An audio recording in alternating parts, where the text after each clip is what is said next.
Hey, hi, hello there, and welcome back to Formula Amateur, where today we'll be briefly talking about what on earth is ADUO, why are people talking about it, why is it important right now in Formula One, and what implications does it have on the teams. So let's get into it, shall we?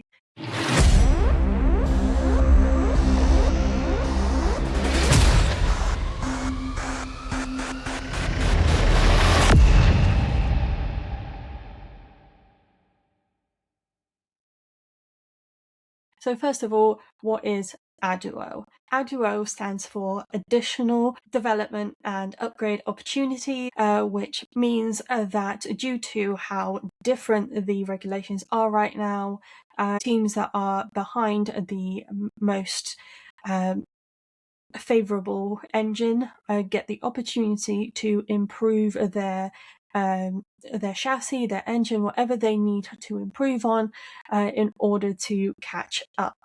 Specifically right now, this is the internal combustion engine, also known as the ICE, and this means that they are rated depending on how quick other teams are in comparison to the best engine that is determined by the FIA. And in this regard, for some reason, apparently Red Bull Ford have the best ICE, which means that they do not get the opportunity of ADUO.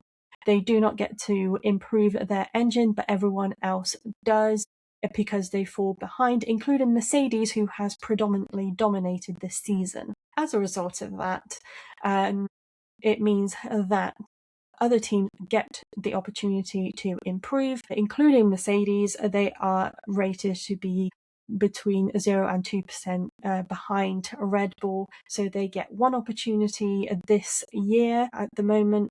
And then this means that all the teams that use the Mercedes engine also get to improve. And then all the other engines are between 2 and 4% behind, so they get more opportunities to improve. The ADUO system will actually come through for, well, it will be reviewed every few races. So right now, this term is between the Australian and the Miami Grand Prix, I believe.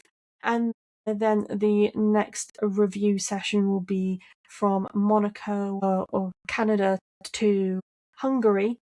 And then after Hungary, which the first race is the Netherlands, I believe, that time up until Abu Dhabi, they will decide who gets additional opportunities to improve their engine. Of course, we know that Aston Martin and Cadillac are a lot behind. Obviously, Cadillac use Ferrari engines, whereas Aston Martin use Honda. And as a result of the fact that Aston Martin is the only team to use Honda, that means that they have a lot to catch up on, and they don't have any other team to compare themselves to in terms of the effectiveness of their engine, as they are the only ones that are supplied by Honda.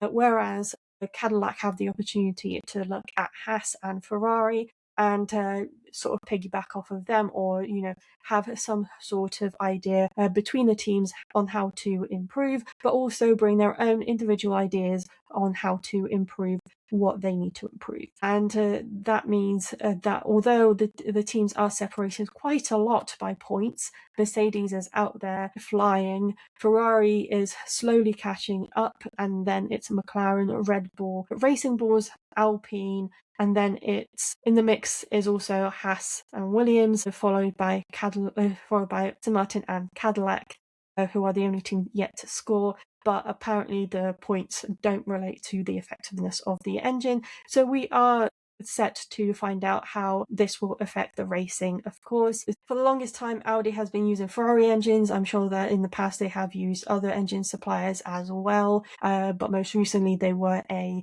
Ferrari user, and now they supply their own engine. And for someone who is using their own engine for the first time, they are in some ways comparable to Red Bull in terms of how good they are for a first-time developer of their own engine, unlike, of course, Aston Martin, who are supplied by Honda at the moment.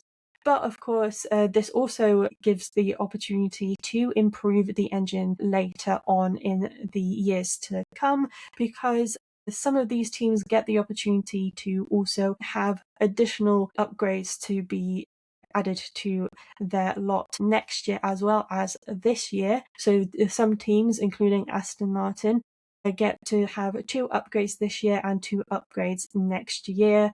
But of course, this will be reviewed as the year goes on. So perhaps at some point, Red Bull will be able to get an opportunity to use ADUO to improve their own engine if they are deemed no longer to be the superior, or if they decide to change if the FIA decides to change the most important aspect to measure to determine who is the best out there. Thank you so much for watching this episode. Sorry that it's quite brief. I just wanted to break it all up a bit from all the race rundowns, as this month and last month have been very busy, and I'm sure it's only going to get even busier.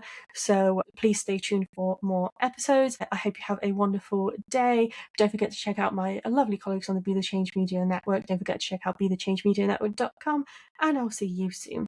Goodbye.